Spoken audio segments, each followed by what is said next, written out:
Buenos días, espero que se encuentren bien. Quisiera hablar con ustedes en este siguiente video sobre el propósito detrás de la predicación. Hay un propósito superior que creo yo está detrás de la predicación, de tu predicación, de la mía. Y es específicamente de lo que quiero hablar o enseñarles en el siguiente video. ¿Qué es predicar? ¿Dónde está el propósito detrás de predicar? ¿Se trata de informar, de transmitir información meramente? ¿Se trata de capacitar intelectualmente a las personas en acontecimientos, personajes, información meramente? Bueno, a esas preguntas quisiera responder, porque creo que empieza con eso, pero es mucho más que eso, mucho más que eso. Creo que hay un propósito superior al que somos llamados cuando enseñamos o predicamos la palabra de Dios, y sobre eso quiero compartirles. Muy bien. Entonces, cuando pensamos en todo este proceso que hemos estado aprendiendo a través de cursos de hermenéutica o inclusive el primer curso de homilética, cuando pensamos en términos de la labor de enseñar a otros, es necesario trasladarse a los tiempos en que fueron escritos el texto bíblico que vamos a enseñar, para poder entender lo que el autor original quería comunicar, lo que la audiencia original entendió, y qué de ello es trasladable para hoy, y en qué condiciones lo puedo enseñar y aplicar a una audiencia de hoy. Ese es prácticamente el proceso hermenéutico del que hemos aprendido, y eso está justamente aquí en esta sección del dibujo, ¿verdad? El tiempo, los tiempos aquellos para poder entender lo que está enseñando el pasaje y trasladarnos al tiempo de hoy y hacer la transmisión de información aplicable a una audiencia hoy. Entonces la pregunta es, ese proceso que les acabo de describir a través del gráfico es sumamente importante. ¿Con qué fin? Si bien esto es crucial hacerlo y lo hemos estudiado, y espero que hasta este momento usted esté algo convencido o convencida, pero al mismo tiempo había todo un propósito superior detrás de las herramientas de interpretación, detrás de las herramientas de aplicación y detrás del sermón per se. ¿Cuál será ese propósito? Entonces, lo que hemos estudiado en cuanto al método específicamente tiene que ver con los primeros 3 pasos. Entender lo que se dijo en aquel tiempo. Otra manera de decir lo mismo que con la filmina anterior. Entender lo que el texto está queriendo decir, sacar la estructura de ideas, sacar la proposición central de la idea, luego preguntarnos de esa idea primaria enseñada en aquel tiempo, qué es lo que yo quiero que mi audiencia aprenda, memorice, practique. Y entonces es lo que decimos, nos trasladábamos en tiempo. Y lo que buscábamos ahora es encontrar una proposición central, una idea primaria que sea aplicable a los días hoy. A eso le llamamos la proposición central del sermón. Entonces, en una primera sección, lo que el texto dice, el sermón a una audiencia actual y contemporánea. Entonces, entramos a diseñar un sermón en el paso número 6 que lograse registrar, ayudarles a aplicar, a vivir la verdad bíblica, para de último llegar a la práctica del sermón y exponer y entregar ese sermón. Entonces la pregunta es, detrás de todos estos pasos, ¿hay algún propósito superior? Y yo creo que la respuesta es sí, sí hay un propósito superior.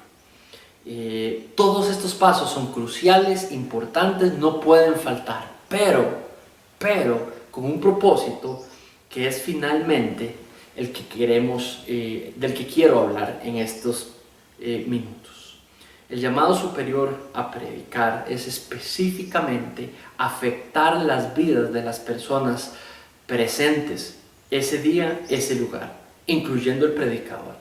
El propósito superior de interpretar bien, de lograr una enseñanza fiel y bíblica al texto, tiene que ver con el propósito superior al cual hemos sido llamados los que enseñamos y los que predicamos, y es a presentarse para que aquellas personas sean impactadas, sean afectadas por la enseñanza entregada ese día. Ahora, esa afectación es una afectación de acorde a la voluntad de Dios, porque está completamente amarrada al texto bíblico, que fue Dios el que lo redactó, lo inspiró y lo diseñó. Entonces, afectar vidas, transformar vidas. El propósito último de la predicación es transformar vidas, es afectar vidas. Ahora, sabemos que nosotros nos prestamos como instrumentos para esa afectación, esa transformación. La transformación la puede hacer en el poder del Espíritu Santo, el Espíritu Santo en el corazón de las personas.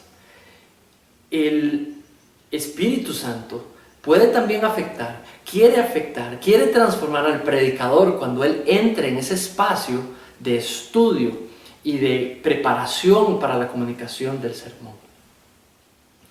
Voy ahora a darle tal vez una base bíblica, un argumento bíblico de la importancia de este llamado superior de transformar, impactar y cambiar vidas por medio de la predicación.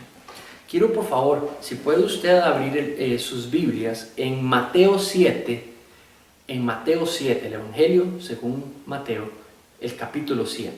Y allí, por favor, vaya a los versículos 24 y 27.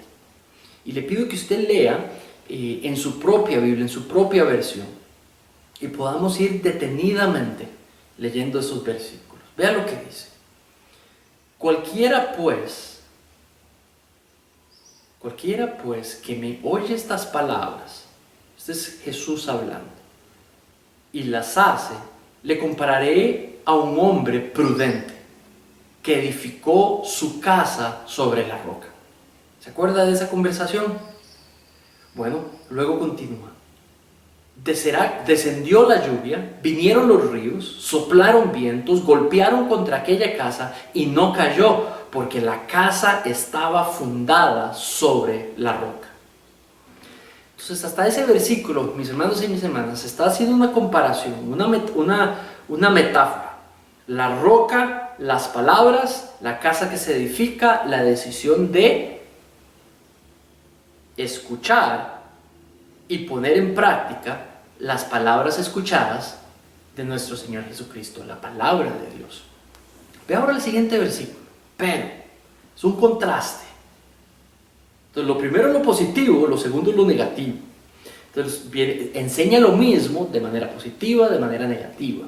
Entonces dice, pero cualquiera que me oye estas palabras y no las hace, le compararé a un hombre insensato que edificó su casa sobre la arena.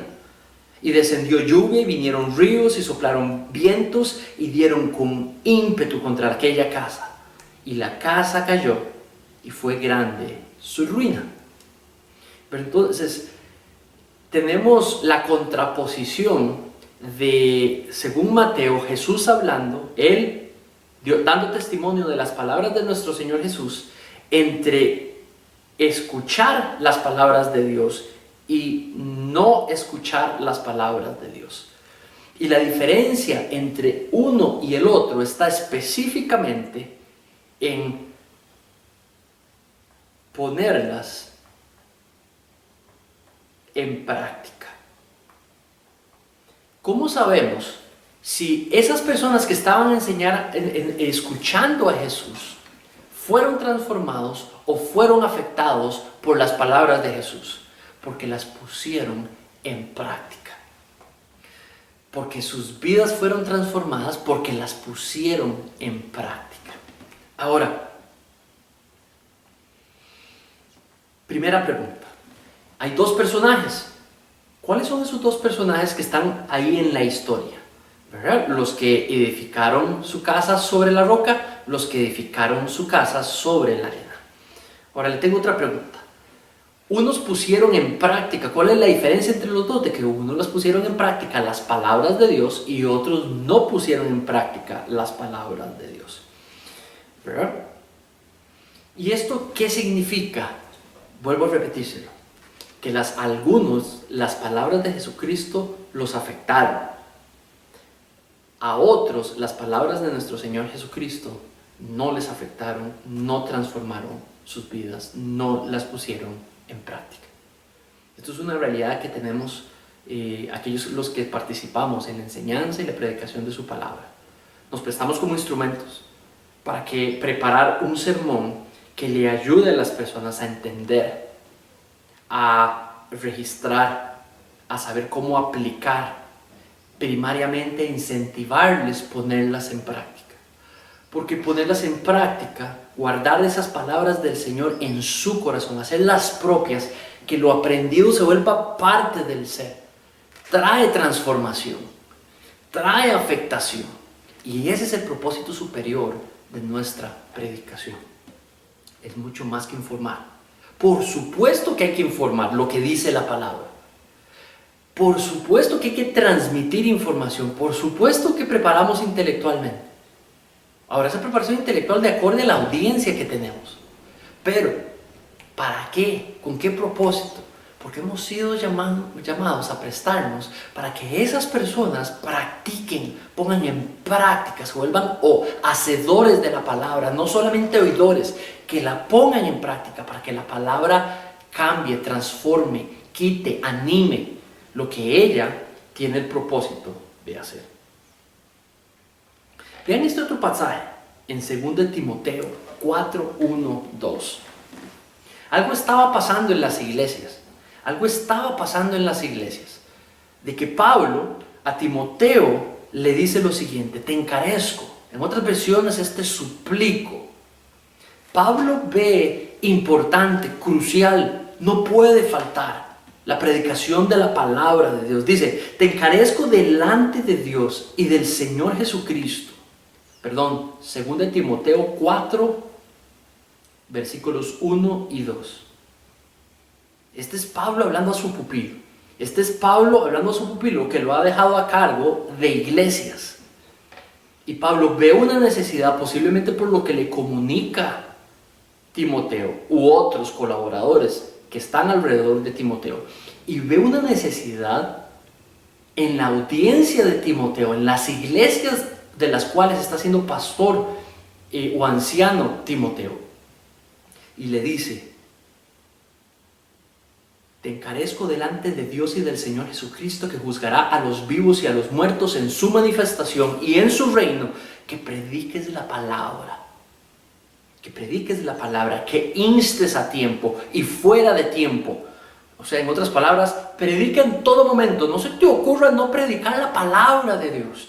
Luego dice: redarguye, reprende, exhorta con toda paciencia y doctrina.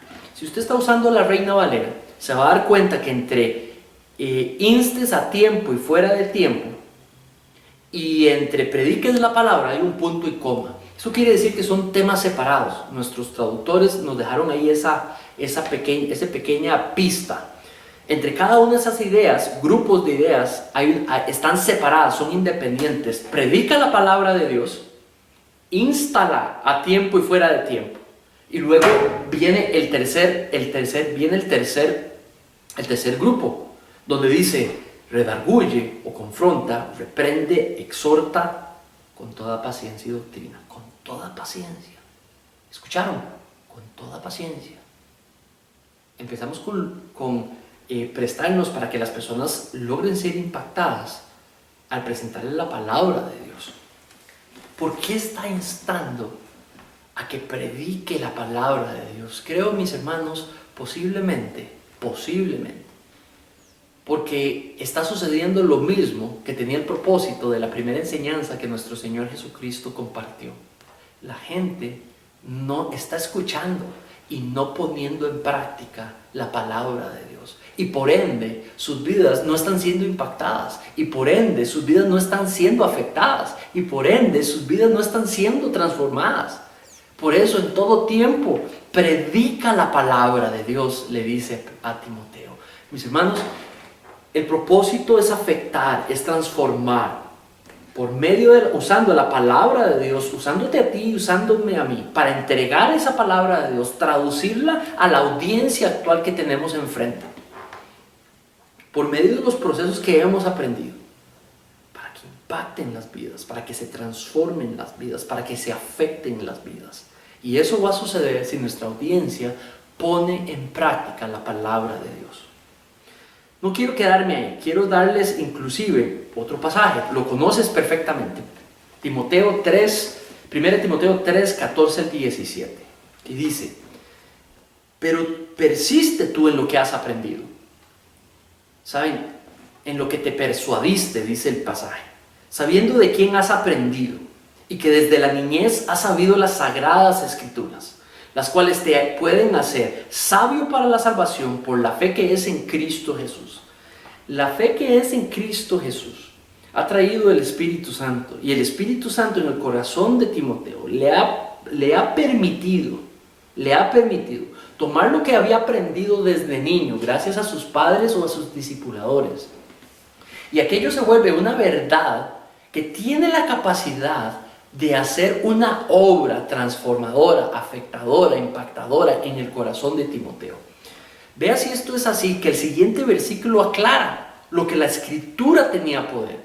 Se había aprendido primero, esa era la labor de discipulado, de entrenamiento de los padres, y en el momento que el Espíritu Santo vino, tomó esa información aprendida y registrada y se volvió vivo en el corazón de Timoteo, por medio del Espíritu Santo, para hacer obras muy específicas. Es lo que creo yo resume la palabra afectación, transformación. Vean lo que dice.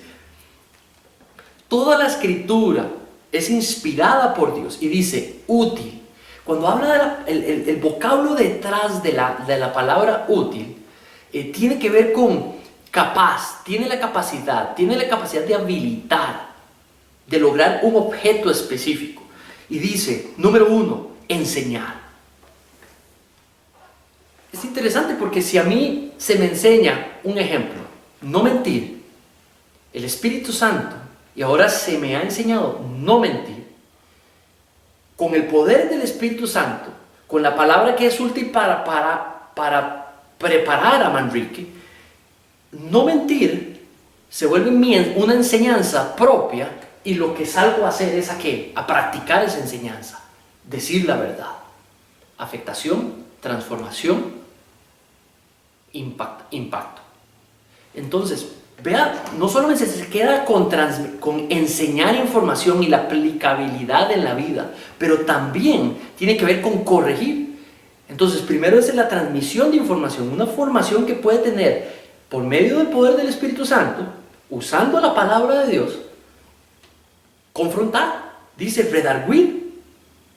O sea, confrontar, mira, yo en esto y en esto sí tengo la libertad, me doy la libertad muchas veces de mentir y no ser exacto con la verdad, pero la palabra me ha enseñado, el Espíritu Santo me habilita a que esto se vuelva impactante en mi vida, importante en mi vida, y entonces yo quiera corregir, no, ya esto y esto no puedo seguir practicando ese tipo de mentiras. Entonces dice que es para corregir, y entonces corrijo el rumbo de mentir a algo que hace la voluntad de Dios. Afectación, transformación, impacto. Luego dice, para instruir en justicia. Entonces prepara a la persona. Instruir es habilitar, dar las herramientas para la justicia de Dios, el compendio del bien y del mal. Practicar el bien, practicar el mal.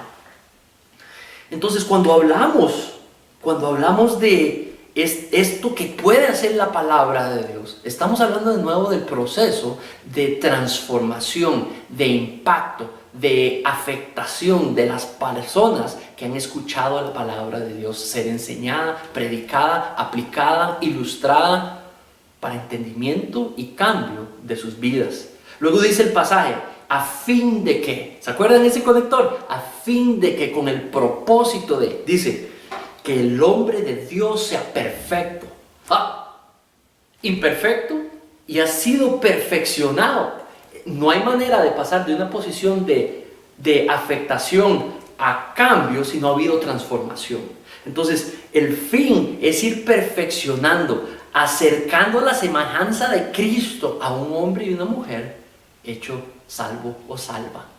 De nuevo, todo por el uso de la palabra de Dios, que es poderosa para hacer ese propósito, pero por medio del Espíritu Santo, que guía la enseñanza de la palabra de Dios para que genere impacto, genere perfeccionamiento, santificación, a semejanza a la imagen preciosa de nuestro Señor Jesucristo. Dice, para que sea enteramente preparado para toda buena obra. Entonces, prepara al ser, después de esa afectación, prepara al ser para seguir haciendo la voluntad del Padre. La voluntad del Padre. ¡Wow! ¡Wow! Gracias, Señor. No merecemos esto. Es gratis. Y el Señor nos prepara por medio de su palabra y afecta nuestras vidas cuando escuchamos la predicación bíblica, la fiel al texto. Muy bien. Lo siguiente, entonces, es que, ¿cuál es, si sabemos ahora el propósito superior detrás de la predicación, afectar vidas, cuál es la predicación exitosa? La predicación exitosa es más que transmitir la verdad detrás de la palabra de Dios. Es mucho más que eso, es importantísimo. No hay manera que haya predicación exitosa sin eso, pero no se queda ahí.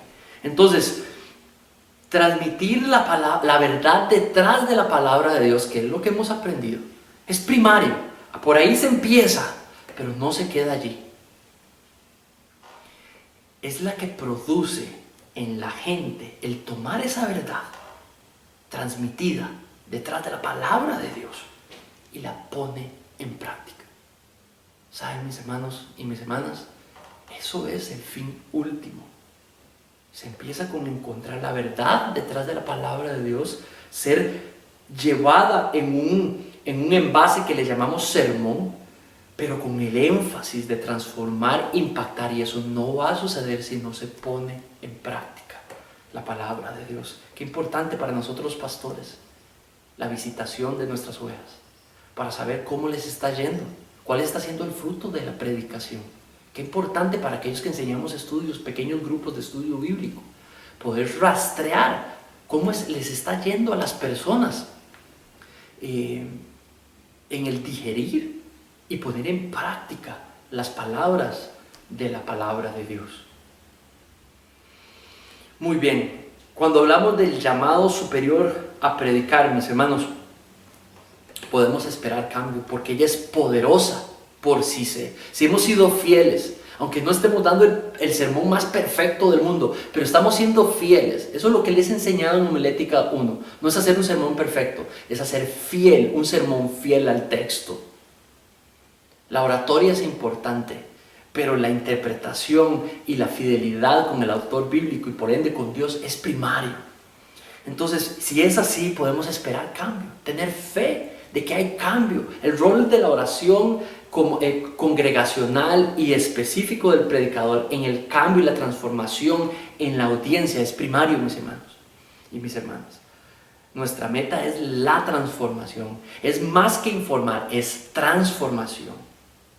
Claro que Manrique no tiene capacidad de transformar, pero si Manrique es fiel al texto y si Manrique sabe que esto tiene que ver con que las personas pongan en práctica lo enseñado, claro que el Señor va posiblemente fructificar eso. Mis hermanos, quiero ir cerrando esta pequeña enseñanza con que la efectividad de nuestra predicación emanará de la santidad de nuestras vidas. Qué importante, la santidad de nuestras vidas, que estén siendo transformadas primero nosotros, luego ellos. Los maestros, los que enseñamos, los predicadores, la transformación primero es para nosotros, para luego ser transmitida a otros. Que tú estés siendo impactado, que tú estés siendo impactada, que yo esté siendo impactado, va primero, para luego nosotros ser envases, para que podamos ser usados, medios para ser usados, para transmitir la manera en la que nos transformó a nosotros. ¿Qué mejor objetivo de un sermón para contarle a la gente cómo esa verdad nos impactó a nosotros primero. Y tenemos que tener un testimonio de integridad, de estar practicándola, sumamente importante. ¿Saben? Podemos liderar a la congregación, podemos nutrir la congregación por medio de nuestra predicación si tenemos claro el propósito superior que ella tiene. Vean Salmo 119. Este salmo es impresionante porque el salmista explica muchas veces con palabras muy claras lo que está haciendo la palabra de Dios en su vida, en su corazón, qué rol tiene. Dice, abatida hasta el polvo. Este es Salmo 19, del versículo 25 al versículo 29. Y dice así, abatida hasta el polvo está mi alma. Vivifícame según tu palabra. Ponga atención a esa primera palabra. Vivifícame. Dice que la palabra puede vivificarlo, traer vida. Dice 26, te he manifestado mis caminos y me has respondido. Enséñame. Hace una declaración y luego da una palabra muy personal. Usa 3 palabras sumamente personales. Vivifícame. Enséñame. Luego dice, hazme entender el camino de tus mandamientos para que medite en tus maravillas. Se deshace mi alma de ansiedad. Susténtame según tu palabra. Susténtame. Vivifícame. Enséñame. Susténtame según tu palabra. Ahora ve lo que sucede después de este traer vida, de este traer enseñanza, de este traer sustento o nutrición. Dice, aparta de mí el camino de la mentira y en tu misericordia concédeme tu ley. Por el camino de tus mandamientos correré cuando ensanches mi corazón. Ve el fruto de la vivificación, enseñanza y sustentación. El que él pueda caminar de acorde a los mandatos y que su corazón, eso es una metáfora que usa, ensanchar el corazón. Es una metáfora para describir la transformación y el impacto que está teniendo la Biblia, la Escritura, la enseñanza bíblica en su corazón. Por último, Hebreos 5, 12 al 14, y con esto quiero cerrar. Porque debieron ya ser maestros. El autor de Hebreos trata como una audiencia difícil. Porque debiendo ser ya maestros, después de tanto tiempo, tenéis necesidad que se les vuelva a enseñar cuáles son los primeros rudimentos de las palabras de Dios. Y han llegado a ser tales que tenéis necesidad de leche y no de alimento sólido. Algo está pasando en la audiencia que necesita que se les predique la palabra de Dios. Y este es el deseo del autor de Hebreos. No sabremos con exactitud quién es. Podremos sospechar, tener algunos tips, pero sí tenemos claro lo que dice. Predica la palabra. Predica la palabra. ¿Sabe? Pienso yo que él sabe el propósito y el poder que ella tiene. Transformar, impactar, afectar. Predica la palabra. No es lo que tú quieres decir, es lo que Dios ya quiso decir, lo que Dios ya dijo. Enseña eso, tiene poder. Dice, y todo aquel que participa de la leche, inexperto en la palabra de justicia, porque es niño. Mis hermanos y mis hermanas, sino que nos quedamos con decirle a la gente nuestras palabras, eso es leche. Pero si tú les entregas la carne, la palabra de Dios, y se las explicas, aplicas, enseñas, carne. Dice el 14, pero el alimento sólido, subraya esa palabra, es para los que han alcanzado madurez.